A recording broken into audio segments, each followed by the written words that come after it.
"Your daughter is useless," shouted the drunken nobleman.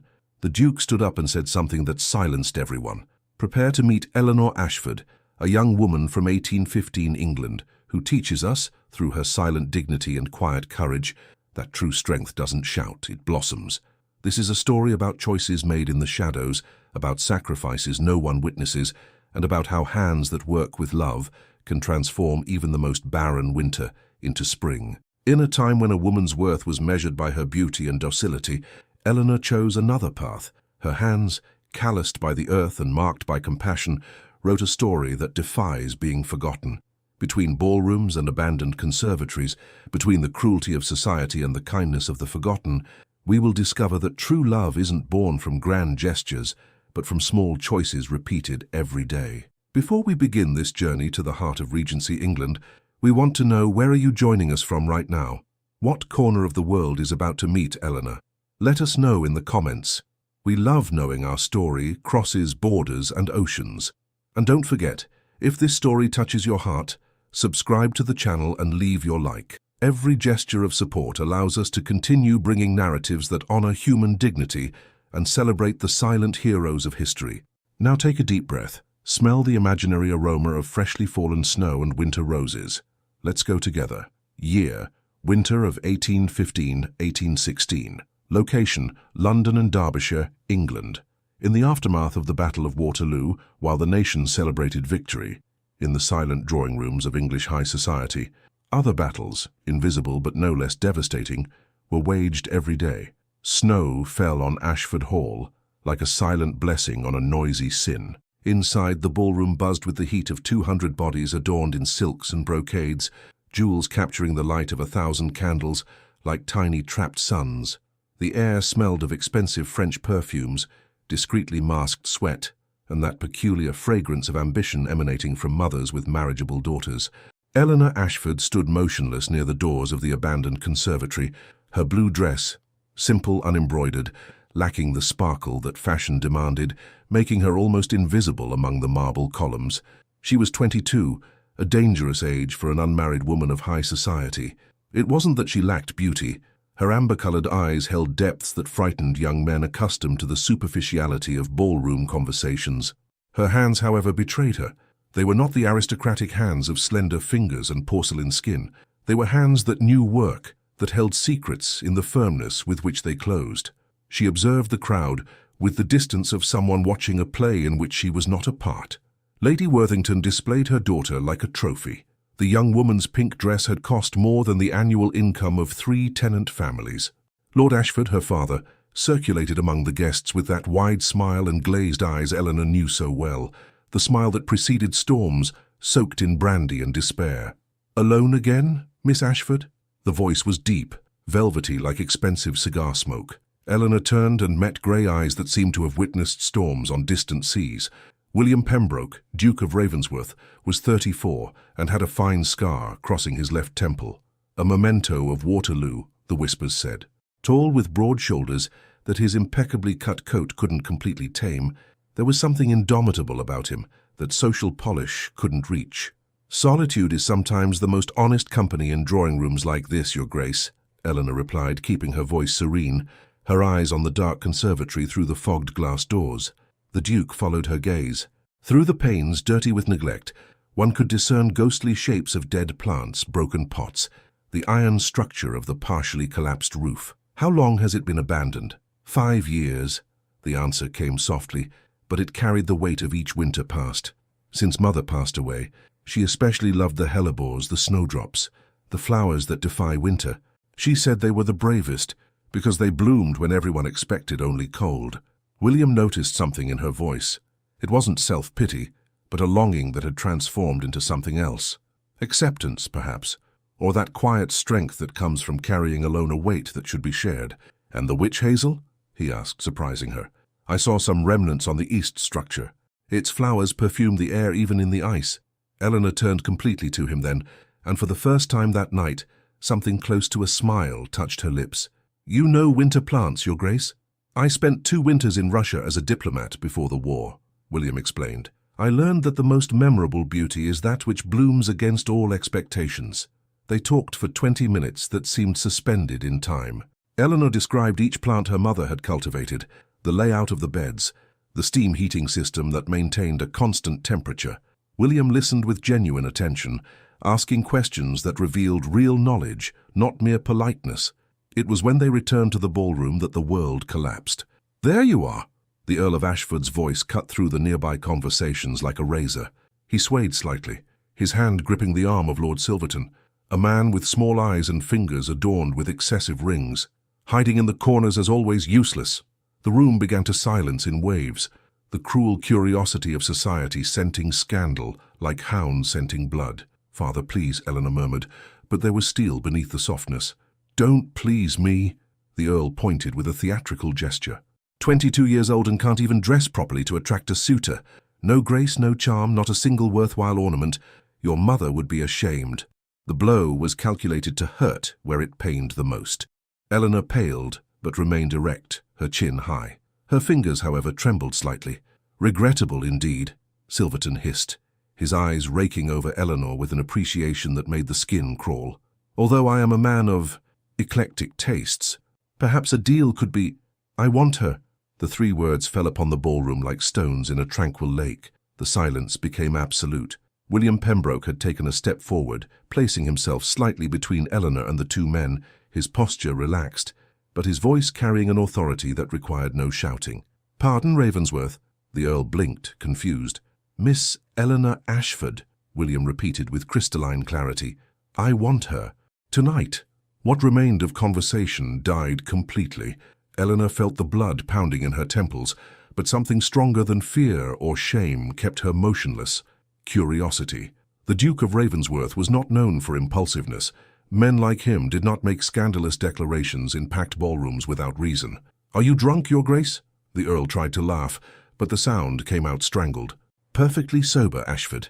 William maintained a cordial, almost bored tone, as if discussing the weather. "I propose honourable protection under the guardianship of my aunt, Lady Beatrice Pembroke. Miss Ashford will reside at Ravensworth Manor in Derbyshire, where she will be treated with the dignity her station requires." "This is irregular," Silverton intervened, but his eyes gleamed with calculation. "Very irregular. Unless your intentions are—" "My intentions, Silverton, are my own affair." William finally turned to the moneylender, and there was pure ice in that grey gaze. "But since you mentioned business, perhaps we should discuss your vowels, shouldn't we? I understand you hold a considerable amount of Ashford's paper at what rate again? 40% interest?" Silverton turned pale. The Earl staggered. William turned back to Eleanor then, and his voice softened. "Miss Ashford, this choice is yours. You may accept my protection," and here he emphasized the word, "or remain here. There will be no judgment from me, whatever your decision." Eleanor looked at her father, whose face had turned ashen. She looked at Silverton, whose fingers drummed nervously on his rings. She looked at the 200 pairs of eyes fixed on her, hungry for scandal, for others' misfortune. Then she looked at the Duke of Ravensworth, who waited with a patience she had never witnessed in any man. "I accept your offer, Your Grace." Her voice sounded firm. "With gratitude." A murmur rippled through the hall, like wind through a wheat field. "Lady Beatrice will arrive in an hour to escort you properly," William declared to the room at large, transforming potential scandal into propriety by the force of his social standing. "I suggest Miss Ashford prepare her belongings." As Eleanor crossed the room towards the stairs, the crowds parting like the sea before Moses, she heard the Earl mutter to Silverton, "The vowels. He knows about the vowels." "All your clubs, Ashford," Silverton hissed back. "Whites, Waitiers, £12,000. She was your last bargaining chip." Eleanor climbed the stairs without looking back. The carriage traversed the snow-covered Derbyshire landscape like a solitary ship on a frozen sea. Inside, Eleanor observed Lady Beatrice Pembroke with discreet curiosity. The Duke's aunt was 58, but she possessed that posture that transcended age, a straight back, sharp eyes, and a half-smile that suggested knowledge of secrets she chose not to share. "You must be confused, my dear," Lady Beatrice said finally, her voice carrying genuine kindness. "My nephew has never acted impulsively since his return from Waterloo. Tonight was unusual." "Why did he do it then?" Eleanor asked, her frankness born of exhaustion. "Because William sees injustices where others see only inconveniences." Lady Beatrice adjusted the blanket over her knees. "The war turned many men into brutes. It turned my nephew into someone who can no longer ignore unnecessary suffering. They arrived at Ravensworth Manor as dawn tinted the sky pearl grey. The estate rose against the snowy hills like something out of a fairy tale, honey-coloured stone, delicate towers, and gardens that promised future glory even under the ice. Eleanor was given a suite in the east wing. The windows overlooked the frozen gardens, and beyond them a conservatory that looked like the forgotten twin of the one at Ashford Hall. For 3 days, she explored the vastness of Ravensworth. She avoided William, who respected the distance. She walked through the icy gardens, visited the stables, spoke shyly with the servants. At night she wrote letters to Margarethe, her older sister, who was married to a baronet in the north. Margarethe's reply arrived on the 4th day, along with an invitation to meet in the library at 11 o'clock. "Dear Eleanor, you did well. Father is lost in his cups and cards. You are not a bargaining chip. You always knew that. Trust your instinct. Ravensworth has the reputation of a fair man. Your sister, M." Eleanor folded the letter carefully, placed it near her heart, and went down to the library. The Ravensworth library smelled of bound leather, beeswax, and that indefinable fragrance of accumulated knowledge. William waited near the fireplace, where the fire crackled low. He wasn't wearing a formal coat, just a shirt and waistcoat, the sleeves rolled up to reveal muscular forearms marked by small scars. On the mahogany table, 3 books bound in worn leather. "Forgive my intrusion," William began without preamble. "While organizing your belongings, my servants found these books among your clothes. I recognized the handwriting as the same from our conversations about the conservatory." Eleanor approached slowly. She recognized the 3 volumes immediately. Her ledgers. 5 years of meticulous records. She felt the blush rise, but she did not lower her eyes. "You read them." "I read them," William confirmed, "and I understood a great deal." "Miss Ashford, Eleanor, you managed an entire estate in secret for 5 years." She nodded, her hands clasped in front of her. William opened the first book, dated 1811. March 1811. Sold sapphire brooch. Amount £23. Destination: medicine for the Miller family. Typhoid fever. 4 children. Dr. Morrison, London. His voice was soft, almost reverent. "You were 17. He opened the second. November 1814. Sold pearl necklace, 2nd strand. Amount £90. Destination: seeds, 3 families failed harvest. Repairs to 2 cottages, roofs. He raised his eyes. "I recognize the handwriting of the apothecary Whitmore from Derby. These receipts are authentic." He merely rested his hand on the cover of the 3rd book. "This one you kept hidden. It records the origin of the funds. Your mother's jewels." "Your entire dowry," Eleanor finally spoke, her voice controlled but carrying years of silent pain. "Someone had to do it, Your Grace. People do not survive on empty promises. While father gambled fortunes at White's and Waitier's, tenants starved. Children died of treatable illnesses. Roofs collapsed." She took a deep breath. "The jewels were my inheritance. I chose to use them for something that mattered."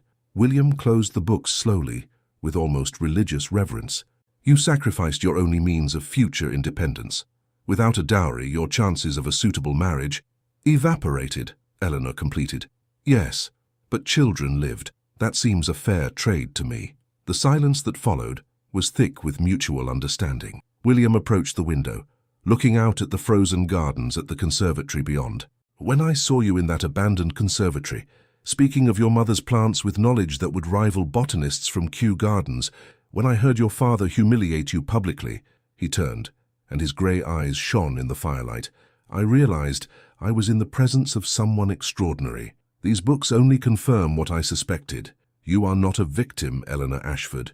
You are the secret heroine of a war no one witnessed." Eleanor felt something in her chest shift, like ice cracking under an unexpected sun. January brought new snow and an unexpected proposal. "I want to restore the conservatory," William announced during breakfast in the smaller sitting room, where silver light streamed through the high windows. "And I would like you to supervise the project." Eleanor paused with her teacup halfway to her lips. "Me?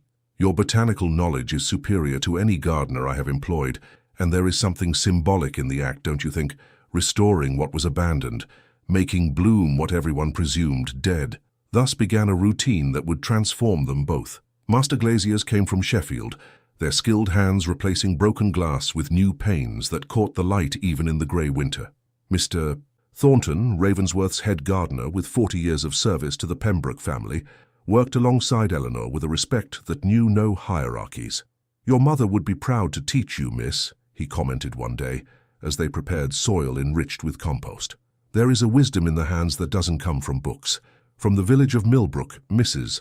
Davies brought cuttings she had preserved, a secret legacy from Lady Anne's conservatory that she had kept alive all those years.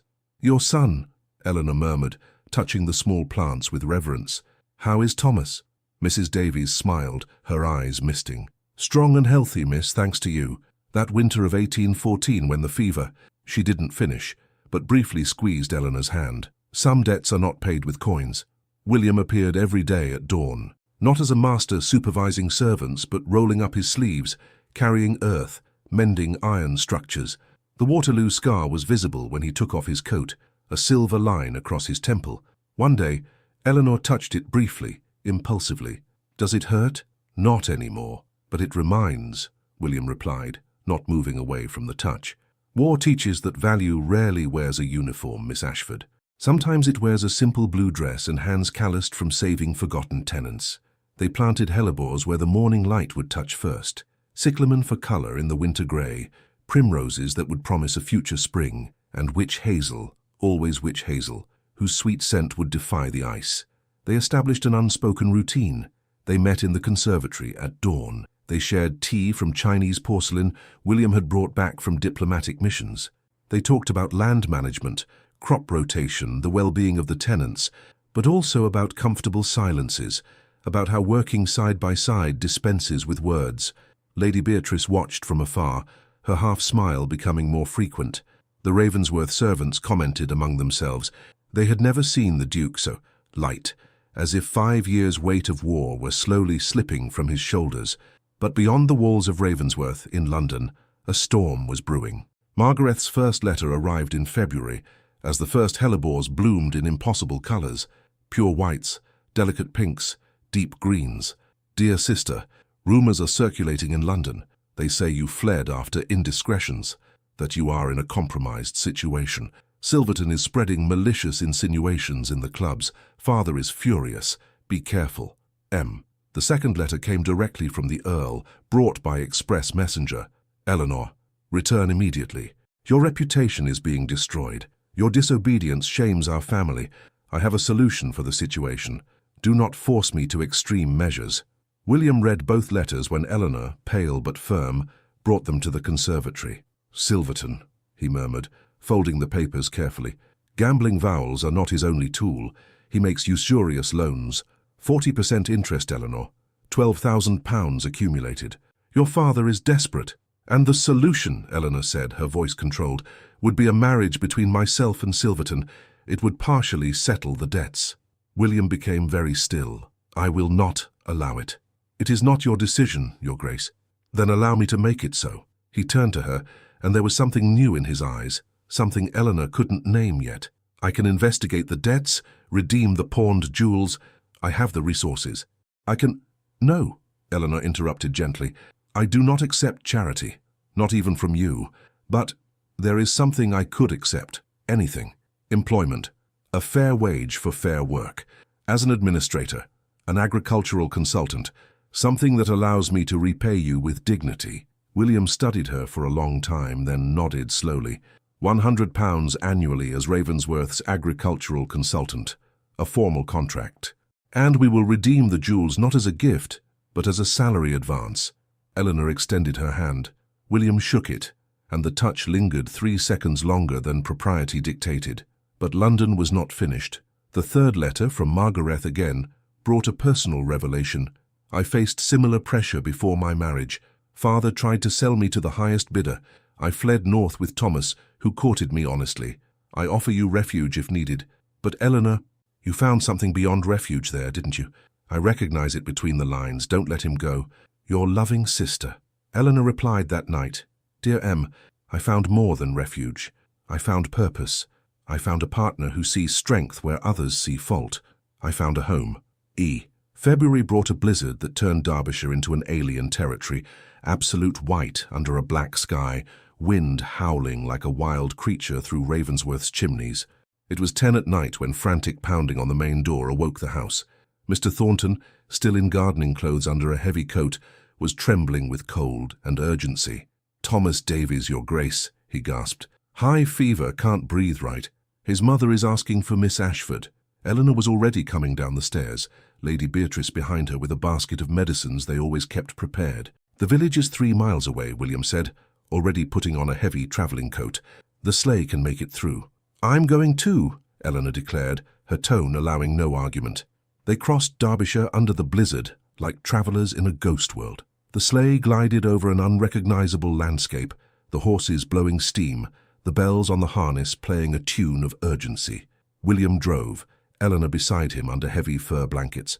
Millbrook looked like a fairy tale village, cottages with snowy roofs, smoke rising from the chimneys in straight columns. The Davies cottage had lights in every window. Inside, the air was thick with steam and fear. Thomas Davies, 6 years old, burned with fever on a narrow bed. His skin had a greyish tone, each breath a visible effort. Eleanor did not hesitate. She knelt, touched the boy's forehead, examined his throat, listened to his breathing. "Pneumonia. We need to lower the fever and open his airways." Her voice was calm, firm, transformed by necessity. Hands that touched earth now touched a sick child with the same reverence. Eleanor prepared mustard poultices for his chest. She created a steam tent with eucalyptus to ease his breathing. She alternated cold compresses on his forehead with warm compresses on his feet. William did not back away. He rolled up his sleeves, fetched water from the well every 20 minutes, kept the fire at the exact temperature, held the child when coughing spasms shook him. Mrs. Davies wept silently in a corner of the cottage, a rosary in her hands. "Just like in 1814, she murmured. "But you were there then too, milady, our protecting lady." The hours stretched like taffy. Midnight, 1 in the morning, 2, 3. Eleanor and William worked in perfect silence, each anticipating the other's needs. When she needed a clean cloth, he already had it. When he needed fresh water, she already had the basin ready. At 4:40 in the morning, as the first pale light touched the windows, the fever broke. Thomas opened his eyes, grey as the winter but alive. "I'm thirsty." His voice was just a whisper, but it was life. Mrs. Davies collapsed in sobs of relief. Eleanor closed her eyes briefly, allowing herself a moment of silent gratitude. "She saved my Thomas in 1814, Mrs. Davies said to William, holding Eleanor's hands. "She paid for a London doctor, £15 she didn't have. She also helped the Millers when the typhoid fever struck in 1813, and Mrs. Wright when the childbirth went badly in 1815. She looked at Eleanor with an adoration that made Eleanor look away. "The whole village knows about the jewels, about everything she sacrificed. We call her our protecting lady." On the return journey, with the dawn painting the snow pink and gold, William held Eleanor's hand in the sleigh. They did not speak. They didn't need to. But something fundamental had changed in the space between them. March arrived with the promise of spring. Buds on the trees, snow melting into musical streams, daffodils daring to poke green from the soil. And the express post from London also arrived. The document was formal, sealed with red wax black ink in precise legal script. Charges against Eleanor Ann Ashford, presented by Lord Reginald Ashford, Earl of Ashford, County of Hampshire, before Magistrate Herbert Crane. Misappropriation of family property valued at £800, fraudulent administration of county finances, improper and dishonourable moral conduct, abandonment of filial duties. Eleanor read it with hands that did not tremble, but her face had drained of colour. "Silverton is the key witness," William said, having read over her shoulder. "They've rented the Millbrook Inn, brought a magistrate from London. The hearing is set for 2 days from now." "He's desperate," Eleanor murmured. "The debts must have worsened. Silverton must be pressuring him." "I will not permit a private hearing where you have no adequate defence," William declared, already writing instructions quickly. "I propose a public trial in the Ravensworth Chapel. I will summon witnesses. I will hire an impartial judge. Sir George Hampton of Nottinghamshire, retired from the magistracy, impeccable reputation. You will have a proper defence." "Your Grace," Eleanor touched his arm, "promise me, regardless of the outcome, that you will not seek revenge against my father. He is weak, not malicious." William covered her hand with his. "I promise moderation, but justice, Eleanor. Justice is not revenge." 2 days turned into a whirlwind of preparation. William consulted the family lawyer in Derby. Lady Beatrice organised witnesses, tenants, servants, merchants. Eleanor spent the night reviewing all her records, preparing a 15-page written statement detailing every transaction from 5 years. On the morning of the trial, she dressed in discreet grey, her hair pinned up severely, her mother's pearls, newly redeemed at her neck like silent armour. She crossed the Ravensworth gardens toward the chapel, feeling the weight of every choice she had made over the last 5 years. William walked beside her in a dark formal uniform, the Waterloo scar visible and proud. "You are braver than any soldier I knew at Waterloo," he said quietly. "Courage is just fear that has said its prayers and moved forward," Eleanor replied. The Ravensworth chapel awaited them, filled with witnesses to the life Eleanor had lived in the shadows. It was time for the truth to come to light. The Ravensworth chapel smelled of old wood and beeswax candles. 60 people squeezed into the pews, residents of Millbrook, tenants from Ravensworth and Ashford, representatives of neighbouring noble families. Curiosity had drawn spectators, but something else too, the silent devotion of those Eleanor had helped. Sir George Hampton, a 67-year-old retired judge with impressive eyebrows and eyes that forgave no lies, presided from a raised chair near the altar. The Earl of Ashford occupied the front row, next to Lord Silverton. Ashford was visibly nervous, his fingers drumming on the pew. Silverton, however, displayed the confidence of someone who believed he held the winning cards. Eleanor sat beside Lady Beatrice, hands clasped in her lap with a calm that cost every ounce of strength she possessed. William positioned himself near the altar, formal uniform without decorations, but his very presence was an authority. Sir Hampton banged a wooden gavel. "This hearing is open. Lord Ashford, present your accusations." The Earl stood, swaying slightly. He read from a prepared paper with a voice that faltered. "My daughter Eleanor stole family jewels valued at £800. She falsified estate records. She maintained improper relationships. She fled to the protection of the Duke of Ravensworth for dishonourable reasons. Her behaviour has stained the Ashford family name." "Lord Silverton, as witness?" Silverton rose with a theatrical flourish. He spoke for 20 minutes. "Eleanor frequently disappeared without a chaperone. Inappropriate behaviour for a young single woman. Her father justifiably concerned. He insinuated, without openly stating, an improper relationship between Eleanor and William." When he finished, Sir Hampton turned to William. "Your Grace, the defence?" "I call my first witness, Mr. Edmund Price, butler of Ashford Hall."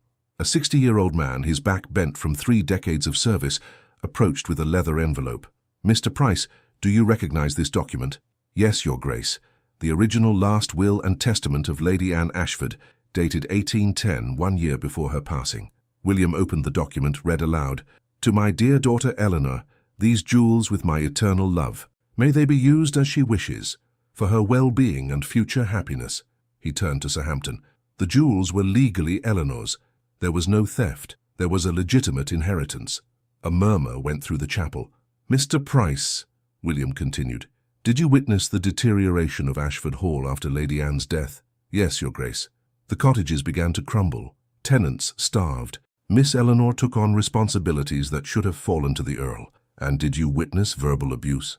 Price lowered his eyes. "Frequently, Your Grace, especially when the Earl was drinking." Next witness, Mrs. Catherine Davies. Thomas's mother approached, nervous but determined. "Mrs. Davies, tell us about the winter of 1814.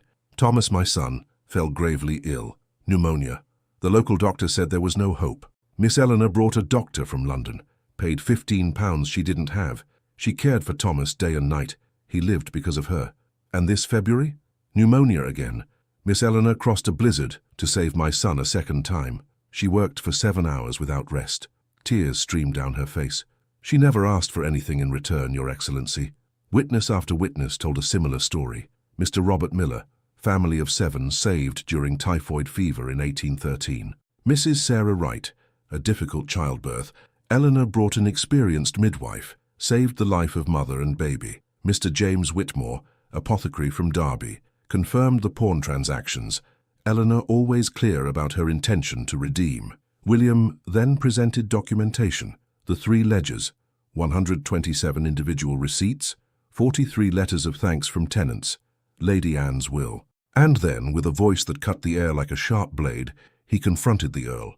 "Lord Ashford, how much have you lost at the gaming tables in the last 5 years?" The Earl turned pale. That is not... Answer. How much? I haven't tallied it exactly. William produced documents from 4 London clubs. £12,000.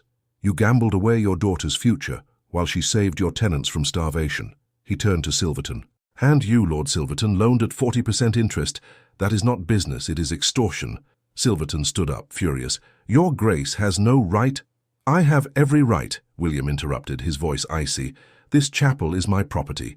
This hearing happens under my authorization, and I will testify to Eleanor Ashford's character, not out of romantic sympathy, but from irrefutable evidence. He turned to Sir Hampton. Miss Ashford committed no crime. She demonstrated courage that shames many men who served with me at Waterloo. She managed an entire estate, saved lives, sacrificed her future for the forgotten. These are not the actions of a criminal, they are the actions of a secular saint. The silence in the chapel was absolute. Sir Hampton banged his gavel. Accusations entirely without merit. Miss Eleanor Ashford acted within her legal rights. Lord Ashford failed in his paternal duties. Lord Silverton, your testimony was defamatory and is on the record. Miss Ashford is declared free of any censure. He turned to Eleanor. Young lady, this court deeply regrets that you were subjected to such an unfounded accusation. Go with your honor restored. Eleanor maintained her composure until she left the chapel. Only when she reached the gardens with the first yellow daffodils nodding in the wind did she allow tears to fall. But they were tears of relief, not shame. William remained a respectful distance behind her, waiting. Eleanor did not sleep that night. She lay awake, watching the moon cross a starry sky through her suite window, her mind revisiting every moment of the trial, every word spoken.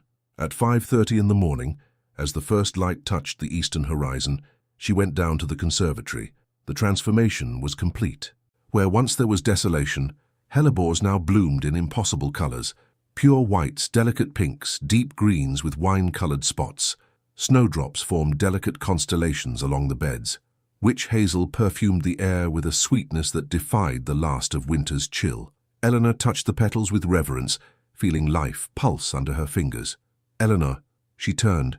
William was at the conservatory door, a mahogany box in his hands and a sealed envelope. He approached slowly, as if afraid of startling a wild creature. I want you to see this. He opened the box. Inside, gleaming in the nascent light, were all of Lady Anne's jewels. The 3-strand pearl necklace, the sapphire brooch with diamonds, the pair of emerald earrings, and the ruby ring Eleanor remembered her mother wearing every day. All redeemed, William said softly. £850, including accumulated interest. Eleanor touched the pearls with slightly trembling fingers. William handed her the envelope. A deed. You are named the lifetime administrator of this conservatory, and a contract confirming an annual salary of £150 as an agricultural consultant. Your Grace, I cannot... Eleanor, he interrupted gently, using her first name for the first time. Yesterday, before that chapel, I realized something irrefutable. I cannot imagine managing Ravensworth without your wisdom. I cannot imagine facing my mornings without your presence. This isn't gratitude speaking, nor admiration, though both exist deeply. He paused, his grey eyes fixed on hers. It is love, simple, definitive, complete. Eleanor felt the world stop. I love your strength that doesn't need to proclaim itself, William continued, his voice carrying an emotion he didn't try to hide. I love your compassion that seeks no recognition. I love who I become when I work by your side. I love the hands that save lives and plant hope in frozen soil. He knelt, breaking all propriety and protocol. Eleanor Anne Ashford, I offer you a choice, 3 paths. He held up one finger. First, marriage. As the Duchess of Ravensworth, with full equality in all decisions of the estate. A partnership in every sense. A second finger. Second, an independent position. As an administrator with permanent residence, a salary of £150, complete professional autonomy. We would work together, but you would maintain total independence. A third finger. Third, departure, with £1,000 and letters of recommendation for any position you desire, wherever you wish. With no judgment, no hard feelings. He lowered his hand. The choice is entirely yours, but know this. Whatever your decision, you have transformed my life. You taught me that true nobility comes not from title, but from character. That real strength doesn't shout, but blossoms quietly, even in the cruelest winter. Eleanor stood motionless for 2 minutes that felt like an eternity. She touched her mother's pearls. She looked at the hellebores blooming around her. She smelled the sweet scent of witch hazel. She heard the respectful silence of William, who did not press, did not rush. "For 5 years," she said finally, her voice soft but firm, "I made decisions for others, for the tenants, for the estate. This is the first decision I am making just for me." She knelt before him, their eyes on the same level, with no hierarchy. "I choose you, William, not for the security you offer, nor the position, but for the man who sees partnership where others see hierarchy, for the man who offers choice where others would impose destiny, for the man who worked beside me with dirt under his fingernails and never feared what his hands revealed about who he truly is." She touched the Waterloo scar with infinite tenderness. "Yes, I accept to marry you." William closed his eyes briefly, as if in a silent prayer of gratitude. Then he kissed her hand with a reverence that transcended romance. It was a promise, a vow, a recognition of souls who had found each other through the ice and chosen to create spring together. "I promise to be worthy of this choice every day of our lives," he whispered. Outside the conservatory, invisible but present, Lady Beatrice smiled as tears streamed down her aged face. Inside, among the hellebores and snowdrops, amid the fragrance of witch hazel and promises of a future spring, 2 wounded hearts began to heal, like earth finally receiving rain after a long drought. The 25th of March, 1816, dawned clear after weeks of intermittent rain. The sky over Ravensworth had that impossible blue that seems to exist only after storms, when the atmosphere is clean and the world seems newly created. Eleanor woke in the East Wing suite for the last time as an unmarried woman. Lady Beatrice and Margaret, who had arrived 3 days earlier with her husband Sir Thomas Bradford, awaited her with a wedding dress spread on the bed. Sky blue silk, not white, Eleanor had insisted, as white seemed too pretentious, with Honiton lace on the sleeves and a modest neckline, a gift from Lady Beatrice, sewn by the best modistes in Derby. "Mother would be so proud," Margaret whispered, fastening the pearls around Eleanor's neck. "You look like a queen, sister." "I look like myself," Eleanor corrected gently. "And that is enough." The Ravensworth chapel had been transformed. Spring flowers, daffodils, early tulips, branches of golden forsythia, filled porcelain vases, candles lit even in the daylight, created the atmosphere of a waking dream. 80 guests filled the pews. Tenants, Millbrook residents, local nobility, Mrs. Davies in the front row with Thomas, now healthy and rosy-cheeked, Mr. Thornton with his wife, both smiling, the Millers, the Wrights, all the families Eleanor had helped over the years. William waited at the altar with Lord Edmund Hartley, a friend from Waterloo, his best man, at his side. He wore a formal uniform without decorations, but he needed none. His very presence was honour enough. When Eleanor entered, escorted by Sir Thomas Bradford, as the Earl of Ashford had not received an invitation, though Eleanor had sent a respectful letter explaining, William's gaze met hers across the distance. And in that look, Eleanor saw future years. She saw mornings in the conservatory. She saw shared decisions. She saw children running through the gardens. She saw them growing old together, their hands always dirty with soil, their hearts always planting hope. Reverend Thomas Caldwell officiated with a voice that carried the weight of tradition. "Dearly beloved, we are gathered here in the sight of God." But when it came to the vows, William added his own words. "I promise to honour you not just as my wife, but as my equal, to consult you in all decisions, to plant beside you every spring of our lives." Eleanor replied, "I promise to walk beside you, not behind or ahead, to bring my strength to our challenges, to bloom with you, even in the cruelest winters." The kiss was chaste but meaningful, a promise of future intimacy built on a solid foundation of respect. They signed the register with witnesses. Eleanor Anne Ashford Pembroke, Duchess of Ravensworth. When they left the chapel, something unexpected awaited. At the gate of the adjacent churchyard, alone and devastated, stood the Earl of Ashford. Eleanor stopped. William kept a protective hand on her back, but did not interfere. The Earl had aged 10 years in 3 months. His clothes were less cared for. His hands trembled visibly. His eyes red from crying or drink, or both. His posture was bent, that of someone carrying a weight he could no longer sustain. "Eleanor, Duchess," his voice broke. "I came to pay respects." The silence stretched painfully. "Your mother would be proud," he finally said. tears sliding shamelessly.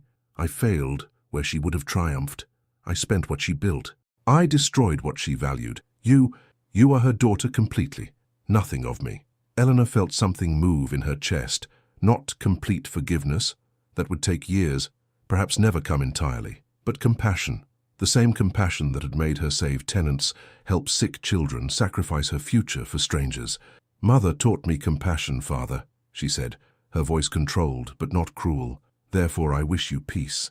I wish you find in yourself the man you could have been, the Earl sobbed. I deserve neither your compassion nor your peace. Perhaps not, Eleanor agreed with gentle honesty, but I offer them nonetheless, because carrying hatred is like carrying stones. It hurts the carrier more than the path. William spoke then, addressing the Earl for the first time since the trial. Ashford, there is treatment available for men struggling with certain compulsions. My physician in London specializes in cases of— Thank you, Ravensworth, the Earl interrupted, his voice strangled. For everything, for saving her from me. He turned, leaving in a simple carriage, not the Ashford family coach. Later, Lady Beatrice would tell Eleanor, the Earl had sold Ashford Hall to pay his debts. He had moved to a modest cottage in Hampshire. Silverton, investigated for usurious practices, had fled to the continent. Margarethe had offered her father residence in the north. He had refused out of pride. But on that day, her wedding day, Eleanor thought no more of her father. She thought of the future. They returned to Ravensworth Manor under a golden afternoon, greeted by a formation of 40 servants and tenants. A floral arch decorated the gate. White roses and spring foliage, woven by hands Eleanor recognized. Children threw petals, laughing. Mrs. Davies approached with bread and salt on a silver tray. An old tradition, Your Grace. Bread so you may never know hunger. Salt to remember that life has flavor both sweet and bitter, and both are necessary. Eleanor and William shared the bread, tasted the salt together. Mr. Thornton had planted a new rosebush in the conservatory, a special hybrid he himself had developed over 3 years, with pale pink flowers and a golden yellow center. I've named it the Eleanor Rose, he announced with shy pride. It withstands the cold, blooms in winter, and spreads a scent that improves with time. Seemed fitting. In the conservatory at twilight, with candles lit and daffodils in full bloom, 200 yellow and white bulbs, the fulfilled promise of spring, William brought 2 glasses of port wine. I thought of building a larger conservatory at our London house, he commented, looking around the space they had transformed together. I prefer this one, Eleanor replied, touching the restored glass. It has history, our history, of broken glass and almost lost hope, of life blooming against all odds. Then we will continue creating life together, William said. Here, in London, wherever we are. He spread maps on the workbench. I wanted to show you future projects. A school for the tenants' children, a medical clinic in the village. I thought you could supervise the clinic, Eleanor completed, her eyes shining, and a circulating library, an apprenticeship program for the youth, opportunities. They worked side by side over maps and drawings late into the night, planning the future they would build together, brick by brick, decision by decision. Eventually, exhaustion overcame them. They fell asleep in the library, Eleanor with her head on William's shoulder, their hands clasped even in sleep, surrounded by books and dreams and infinite possibilities. The Ravensworth servants, upon finding them the next morning, merely smiled and covered the couple with a woolen blanket, letting them sleep. Outside, spring settled over Derbyshire with firmness. Buds emerged from the once frozen soil. Birds returned with songs. Streams ran free, no longer imprisoned by ice. And in the Ravensworth Conservatory, hellebores bloomed in glory, living proof that even in the cruelest winter, with patience and care and love, life finds a way. 5 years slid by like water, smooth at times, turbulent at others, but always flowing forward. April 1821 found Eleanor in the conservatory, now famous throughout Derbyshire. Visitors came from London to witness the winter cultivation she had perfected. Gardeners requested her advice. Botanists from Kew Gardens corresponded with her regularly. She did not sign her letters as Duchess. She signed as E.A. Pembroke, preserving the modesty that defined her. But there was a greater secret. William found her at dawn, a ritual they never abandoned, even with 3 small children sleeping in the nursery. Anne, aged 3, Thomas, 2, and George, 6 months. It arrived today, he said, handing her a package wrapped in brown paper, from London. The publisher we consulted. Eleanor opened it with hands that trembled slightly.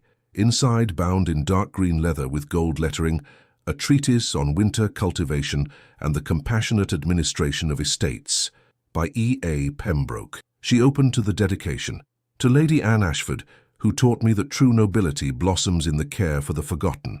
To William, who saw strength where others saw weakness. To all administrators who choose compassion over profit. And to the hellebores, which taught me that the most enduring beauty is that which blooms when no one is watching. It will be controversial, William commented, reading over her shoulder. You argue that tenants thrive when treated with dignity, that estates yield more when servants are paid fairly, that sustainable profit comes from investing in people, not exploiting them. Good, Eleanor replied calmly. Truths that threaten an unjust system deserve to be controversial. The book spread slowly but surely. Some landowners ridiculed it. Others, however, especially Waterloo veterans who had returned, changed, who had seen brotherhood on the battlefields and could no longer ignore inequalities at home, adopted its principles. At Ravensworth, Eleanor's legacy was visibly manifest. The school operated with 30 children, all literate. The medical clinic served families in a 10-mile radius. Wages were fair, cottages well maintained, harvests divided equitably. And surprisingly, Ravensworth prospered financially. Healthy and educated tenants worked better. Turnover was non-existent. The estate's reputation attracted the best artisans and merchants. See, William showed her the accounting books. Compassion is not just morally right, it is economically smart. You've proven it with numbers that even the greatest skeptics cannot refute. One afternoon they found little Thomas, their eldest son, named in honor of Thomas Davies, whom Eleanor had saved twice, in the conservatory. The 2-year-old child was kneeling in the dirt, digging with his still clumsy little hands. What are you doing, my love? Eleanor asked. Planting, Thomas replied seriously. Like Mama. So flowers grow in winter and are happy. William and Eleanor exchanged a look of pure contentment. News eventually arrived about the Earl of Ashford, 3 years sober, living modestly in Hampshire, reconciled with Margarethe, who visited him regularly. He sent a letter asking permission to meet his grandchildren. Eleanor granted it with one condition. Come as a grandfather, not an earl. As a man, not a title. In this house, character matters more than position. The Earl accepted. The first visit was tense, but with time old wounds began to scar over. Not completely, the scars would always remain, but the sharp pain softened into melancholy acceptance. You became what your mother always knew you would be, he said one night, holding a sleeping Anne in his arms. What I prevented from blooming for so long. Forgive me if you can. I am working on it, Father, Eleanor replied honestly.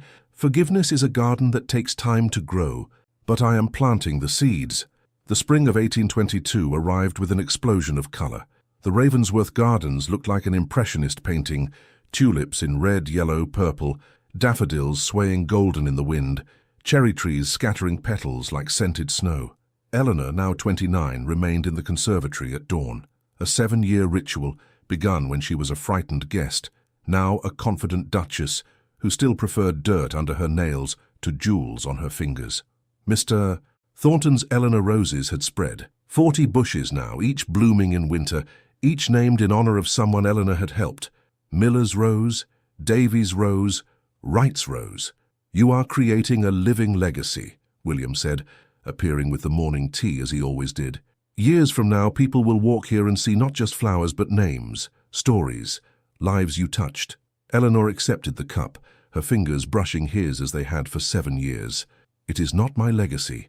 It is Mother's. She planted the idea that caring for others is not weakness. I merely watered the seed.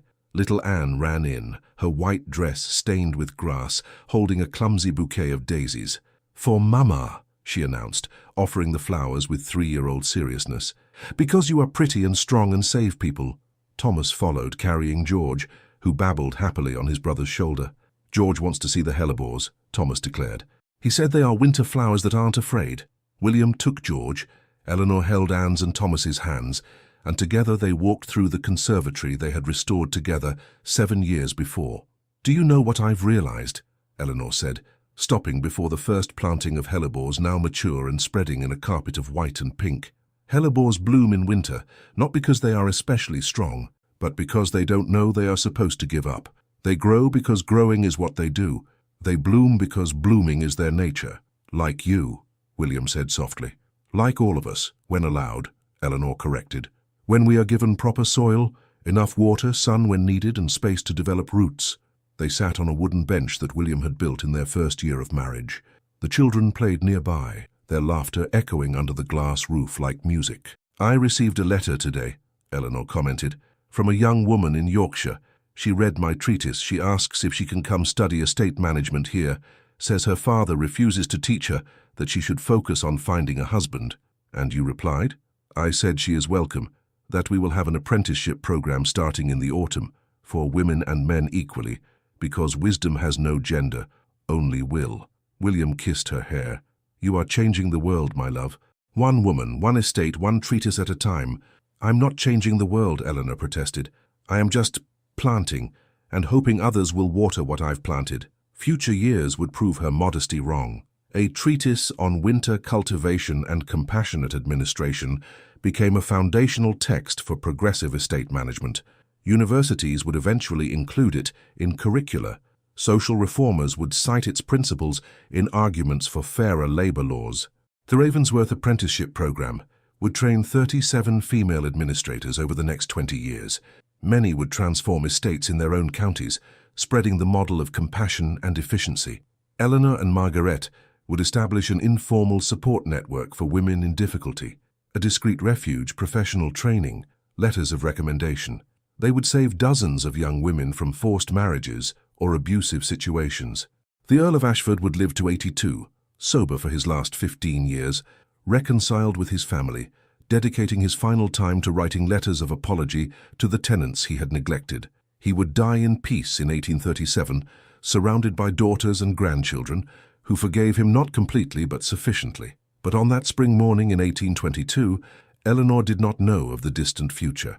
She only knew that the sun was warming her face, that children were laughing nearby, that William was by her side, as he always was, as he always would be, that hellebores bloomed even out of season, defying expectations, that her hands, calloused, strong, marked by work, had planted more than flowers. They had planted hope, and hope, Eleanor had learned, was the most resilient crop of all. It survived winters, it bloomed against the odds, it spread through generations. Do you know what I want them to say about me when I'm gone? Eleanor murmured. What?